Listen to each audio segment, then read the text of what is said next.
Hei, mä oon Aina Vihervaara. Opiskelen Humakissa ensimmäistä vuotta yhteisöpedagogiksi työyhteisön kehittäjälinjalla.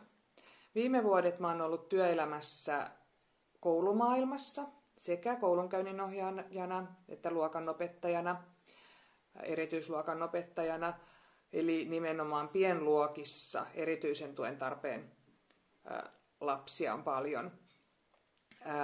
Ja se tarkoittaa sitä, että vuorovaikutustaidot on aivan ensiarvoisen tärkeitä.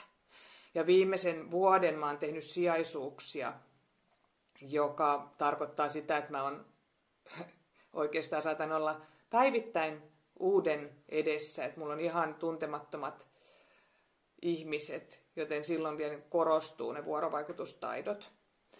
Mulle tuli uutena tämä Lovit-muistisääntö tällä kurssilla.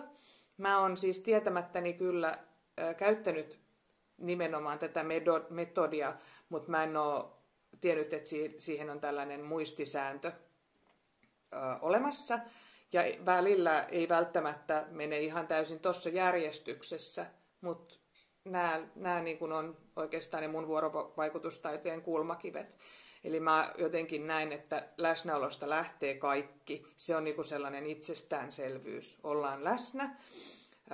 Ehkä se, mikä saattaa unohtua usein, ja voi olla mulla itselläkin vähän haasteita, mitä pitäisi vielä harjoitella, on se odottaminen, toisen vastauksen odottaminen ja se, että niin kuin pyrkii oikeasti ymmärtämään sen, mitä se toinen sanoo ja vastaamaan nimenomaan siihen, eikä niin, että pidetään niin kuin kynsin hampain sit omasta mielipiteestä kiinni. Ne on niin kuin niitä, mitkä tekee mun mielestä hyvät vuorovaikutustaidot, että pystyy mukautumaan siihen keskusteluun.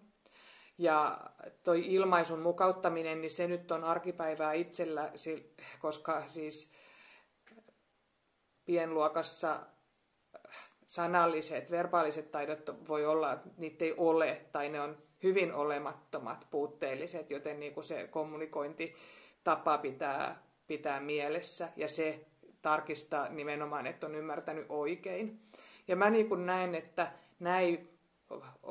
tämä muistisääntö ei palvele pelkästään aikuisten ja lasten välisiä vuorovaikutuksia, vaan myöskin siellä koulumaailmassa siis aikuisten välisiä.